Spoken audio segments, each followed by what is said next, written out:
1, 2, 3. You did a song about Elvira. That was just a cool tribute. I mean, I was thinking, who does that? That's awesome.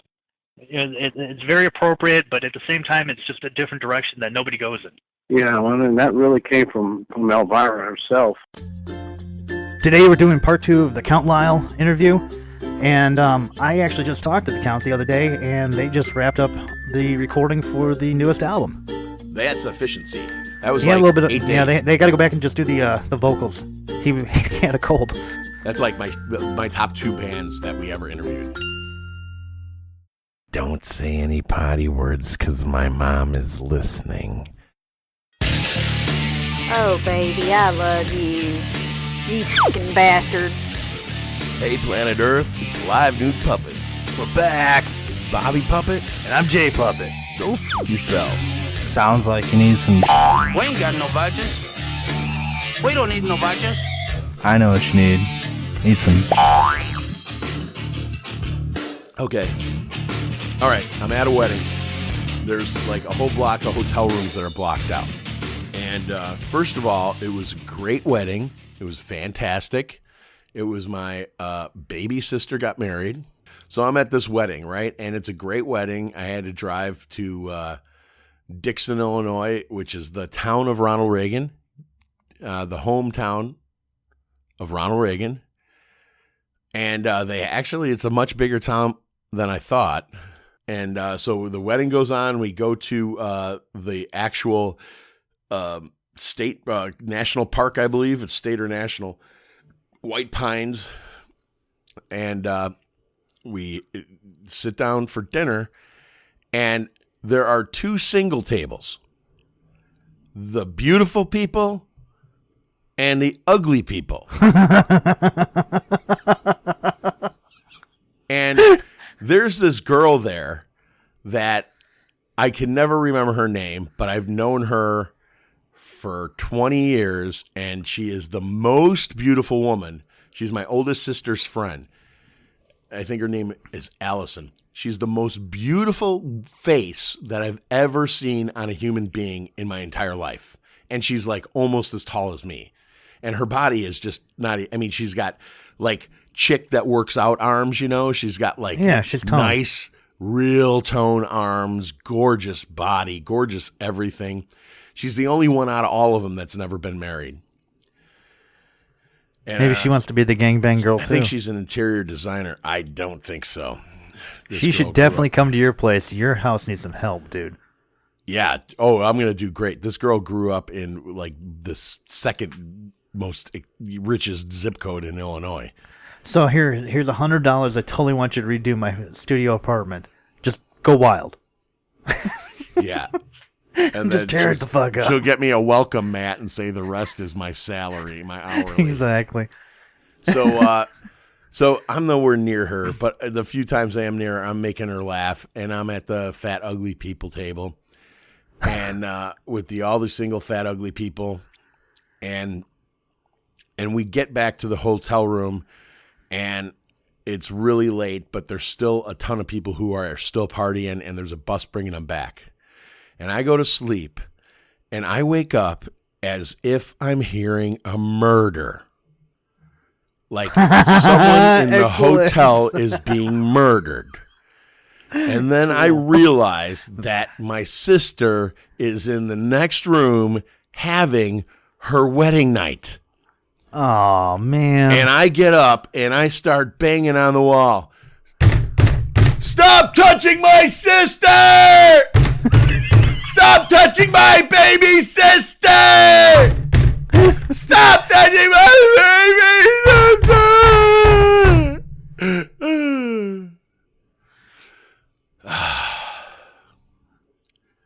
That was by far. If there's 3 things on this earth I don't want to hear get screwed, it's my ex-wife, my mom, and any of my sisters. Or Mandy. That's not. Yeah, I haven't even thought of that. Don't even go there. I don't even have to think about. I'm just trying to get the whole spectrum, assuming that she'll eventually turn 18, and that'll be. Yeah, someday I'll have to add that to my list. So it was a little awkward the next morning because I know they stopped. And they were wasted. And I completely interrupted matrimonial sex because you're not married till you have sex. You have to consummate. The marriage is not complete till you consummate. That's why when you go to a judge and you say, no, we did not consummate the marriage, there's no marriage. We didn't consummate the marriage. I bawled the shit out of her, though. And that's probably what happened to my sister. So that was like one of the worst nights I had in a long time. And I don't recommend You should have just tucked Mandy in, gone down to the bar, and found your own friend. They don't even try to put like sound barrier in between those. It's like they want everybody to hear you're having sex. No, you could walk by a hotel room and hear every word in the room. Exactly. Didn't they think about that? I mean, you give us a whole block and everybody's like wrapped around, but I'm the one. She's the last one in a row, her and her groom, and I'm one next to it. Don't they have like a honeymoon suite or some shit they could have put them in? Yeah. Well, I want to say it was the best damn pillow I ever laid on, but Jesus, can you get some insulation in between those walls? That's for putting over your head so you don't hear it. I learned a new word the other day. It's called fupa. What? Yeah. Fupa. How do you spell that? F-U-P-A. It's an acronym. Use it in a sentence. The woman at the store was being a bitch, so I kicked her in the fupa. Well, dupa, I've heard my whole life. So it's gotta be something. It stands for fat upper pussy area. Oh. That's my favorite I guess it's that like little pillow of fat that hangs over or something. I don't know. I don't know anybody with this thing. I know. I have a fupa. I have a dupa. You have a dupa? I'm sorry, you got a fuda? Yeah. Well, I need that with real skinny chicks because that's your poppin' fresh surprise. Yeah, well, that's their little bone that like stabbed you. It's like getting stabbed. Making love to a skinny woman can sometimes be like getting stabbed above your member. Yeah, it's like humping a cinder block. Yeah, the sharp end of a cinder block. Yeah, I know. So you got to pat them up. That's why the flower's not open really till they're like 30. And that's when it's downtime. And then the flower opens up a little bit more. It's like when the apple's at its sweetest at like 42. That's what my older brother told me anyway. The gay one? No, that's my little brother. I just thought it'd be funny if he was gay giving you advice about women's vaginas. But the video you will see below the play along this week, and you're going to see that it is me doing a parody of. This is awesome. Of an unboxing. I was very proud of you the way you handled that. You were very professional about the way that you did your instructional video. It was a ton of editing, and probably only 15 minutes of videotaping. It sure did look like the same set as Happy Learning Time. I'm just saying. Yeah, it's a very good parody. It's for a Live Nude Puppets video. It's getting a lot of attention today.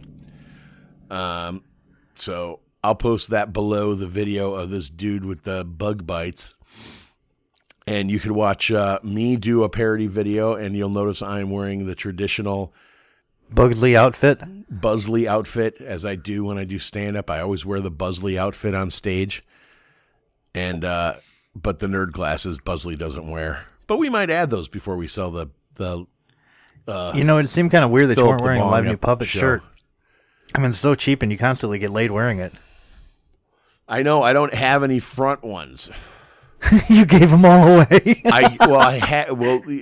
Live Nude Puppets gave away over 200 T-shirts this year, and that was hard-earned cash.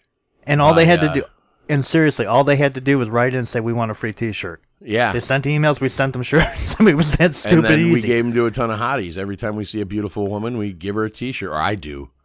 You're stuck giving them to muscleheads. But I jump out of my car. I walk through the mall with a dozen T-shirts. Here, I will. Here, young man, take a shirt. What the fuck? Here, you're a handsome young gentleman. Would you like a Live Nude Puppets t-shirt? Because you go to the gym all the time, because you're always working out. I thought you said something about Jim. I was like, oh, no. What? No, Jim is on tour. If you guys are wondering what happened to Jimmy Bartlett, Bartlett? He has stepped out to work on our scripts. We are pitching scripts. We're pitching Philip the Bong, and we are pitching Live from Joliet Prison. And most of the Live Nude Puppets fans say they'd rather have us pitch Happy Ending, which is a great show. And you can find them if you dig real deep back in the 100 episodes or more that we have. Actually, we have like 150 I thought you pulled them all. episodes. Did you pull pulled them all? No, I didn't pull them all. I added all that stuff back in because when I narrowed it down to like only 20 episodes on our feed, our downloads went down because people didn't have stuff to listen to when we weren't posting shows. And then when I didn't put everything back up, but I put it so we had 100 up, and that was at like the 100 mark is where I made sure we had 100 up, and then I just started numbering them from like the 80s up till now. We never numbered our shows. So go dig back. We finally got smart about this shit. Stop worrying about seasons. It took a while. The damn thing. There's nobody to teach it except for Dave Jackson at the School of Podcasting. That's it. So anyways, thanks, Dave. I'm at a wedding. Did you have any stories? I don't want to interrupt.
Unpleasant dreams. That was GHOULTOWN with Jake Middlefinger on lead guitar, Lizard Lazario on acoustic guitars and vocal, Santi on bass and vocals, Dalton Black on drums, Randy Grimm on trumpet and percussion, and Count Lyle on vocals and guitar. The Count has made time for us today, and he's here right now. How's it going today? Doing good. Thanks for having me. You know, growing up, it seems like there's always this turning point where a kid goes from normal to I want to be a rock star. Do you remember that moment? I mean, what triggered all this? I would say it probably came in elementary school. I met a friend who introduced me to Kiss at that time, and they had like a talent show in our music class, and so we dressed up as Kiss and lip-synced a song, and I think it was at that point, I didn't probably consciously say, oh, I want to be in a band, but it was definitely something I responded to because I was a small and shy kid, but somehow when I, put on the makeup and put on the guitar and did the Kiss thing, I could do it and I could rock out and, kind of shocked the other kids. Sure. And I thought, this is super cool. And kids talked about it for the next week, so the response I got from that obviously was my first taste of, performing music. Right. Now, there's a lot of people that ask them what their influences are. They're going to say Kiss and things of that nature. But, for you to really say Merle Haggard, to be an influence, it's incredibly unique. And GHOULTOWN is just that, incredibly unique. There isn't another band like this. It's almost the embodiment of what Texas is. You should be the official band of Texas. When it's that feeling, it's hard to explain unless you've actually been to the state and you've lived here for a little while to really understand what you're saying and the context to which it's really being meant. Yeah, I think so. And I think if we weren't from Texas, it wouldn't quite be the same. There'd be no authenticity, would have been out the window. Right, yeah, we're definitely authentic in that regard. And I literally am putting in all those influences from me growing up here, whether it's the music, my love for the Texas land, I guess, and also just that cowboy rugged motif, that goes in there with, my dark spin. So, sure. Yeah, definitely authentic that way. Well, it's a good segue into Under the Phantom Moon. This thing's got some ripping guitars, and the drums sound like a herd of cattle just running at you. I enjoy listening to it. I enjoy listening to a lot of your stuff. It's tricky because our songs kind of range from these creepy Western vibes to all the way up to something like Phantom Moon that's a lot more metal. It it's even uses a tuned down tuning and kind of that galloping over the top backbeat. So right. There have never been horns in metal. I've never heard horns in metal before. Bagpipes once or twice, but never horns. Right, yeah, and just that on the top, it's sure. like we just use it for that extra seasoning where people really love it. So, Is this the kind of feel that we can expect from the next album? I think the new batch of songs are some of the best we've ever written. The fans were pretty much ready to revolt, and we're ready to give them the new album, so we're excited. The other side of GHOULTOWN.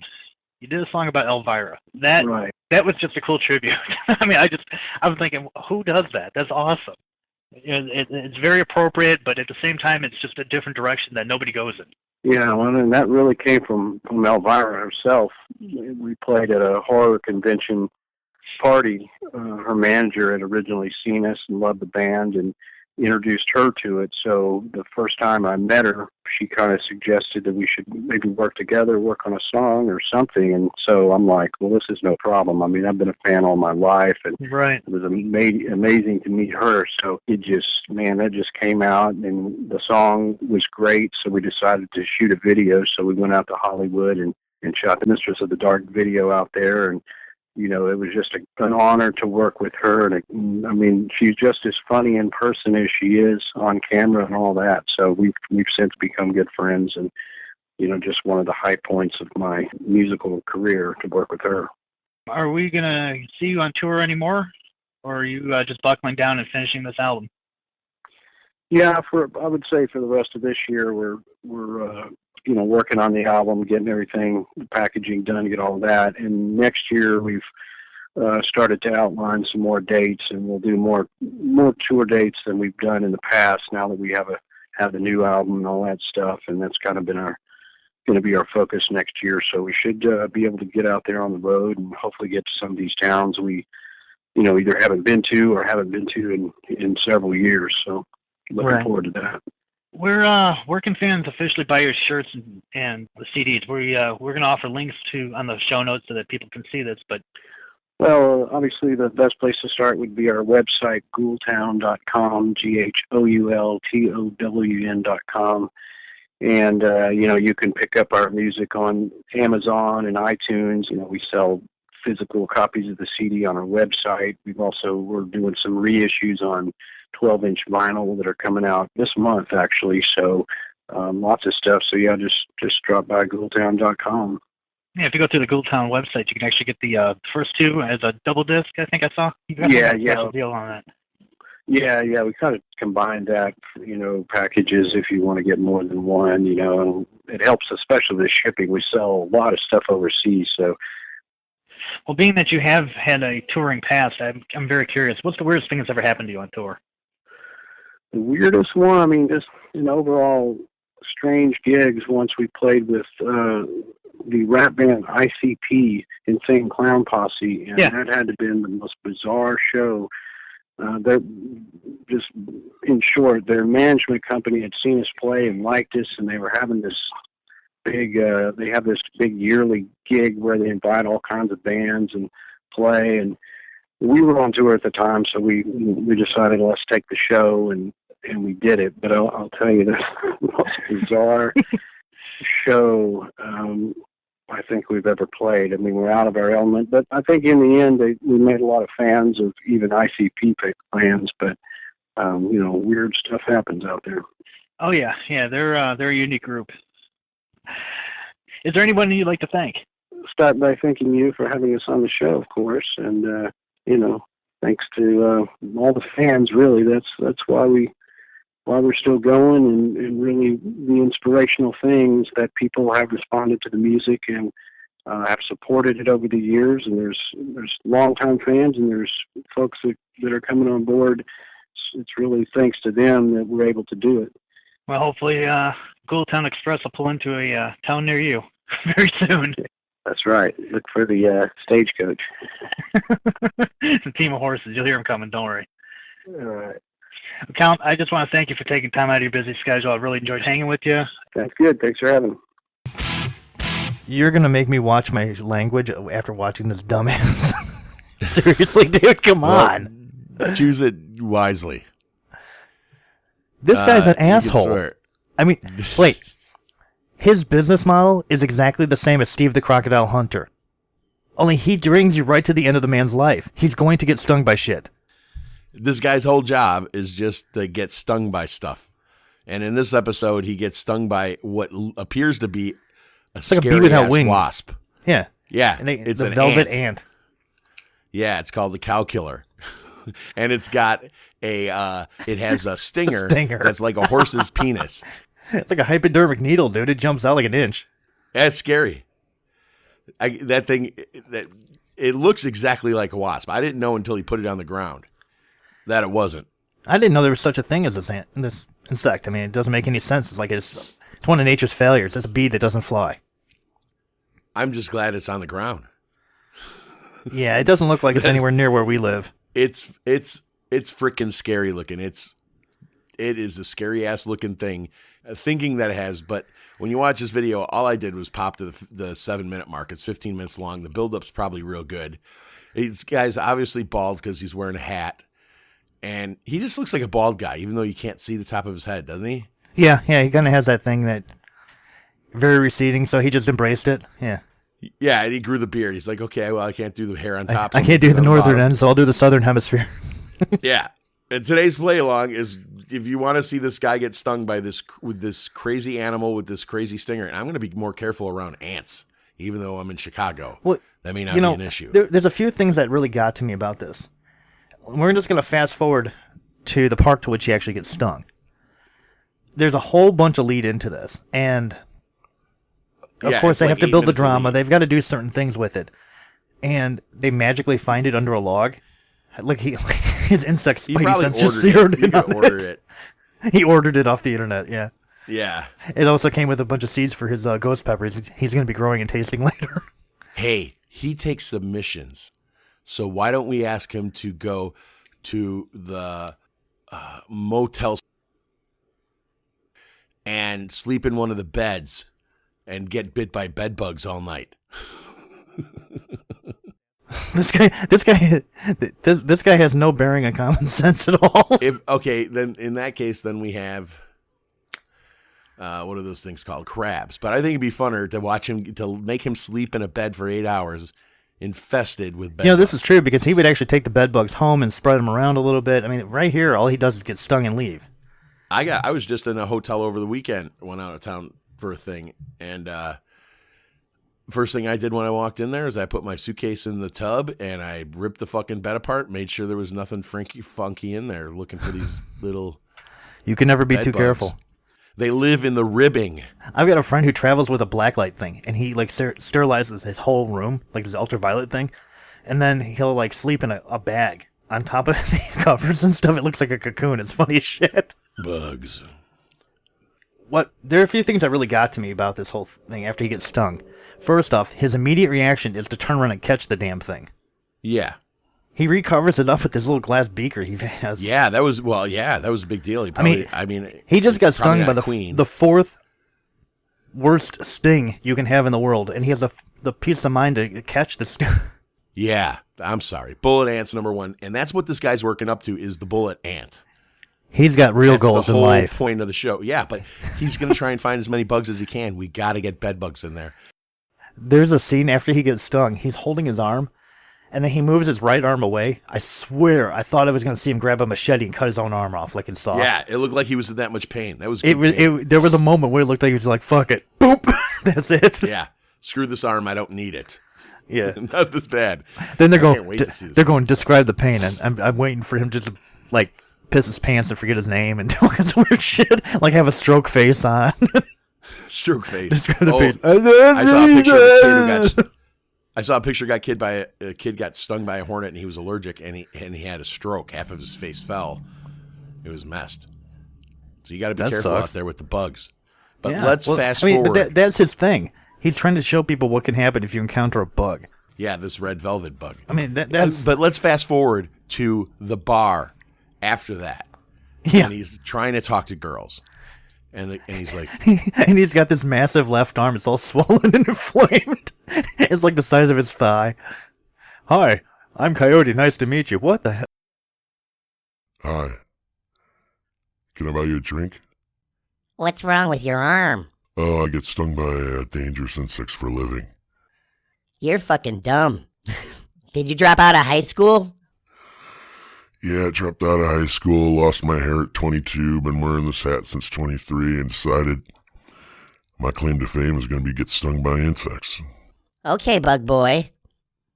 You can buy me a drink. Let me show you my South American giant centipede. Holy shit, you got it tattooed, huh? It looks just like a centipede. Yeah, I got my nipples tattooed into ladybugs. Oh, that's nice. You know what? He wants to find out what a real sting is. Let's get him a brown recluse and see how he does. Yeah, is all this worth a three-dimensional frame picture of a play button in gold plating from YouTube? Is that what it's worth? You got 250,000 views, and I don't know how many followers. I don't have the tab open. Is that really worth that? That's what you're going to do for a fucking thing you're going to hang on the wall that is going to collect dust for the rest of your life.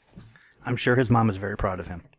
Click below in this week's show notes to see the videos of this jerk get stung by a crazy insects and see my unboxing parody. And please forward this episode to one person. We need to grow. Badges. I don't have to show you any stinking badges. Peace and love worldwide. Live life before life lives you. Why do you need a turkey baster? Hey, Live Nude Puppet fans, go to LiveNudePuppets.com to get your Live Nude Puppets t-shirt. We got one for $9.99. We got one for $12.99. We got double-sided, you name it. But our fans come first, the lowest prices in t-shirts, and the only t-shirt that gets you laid.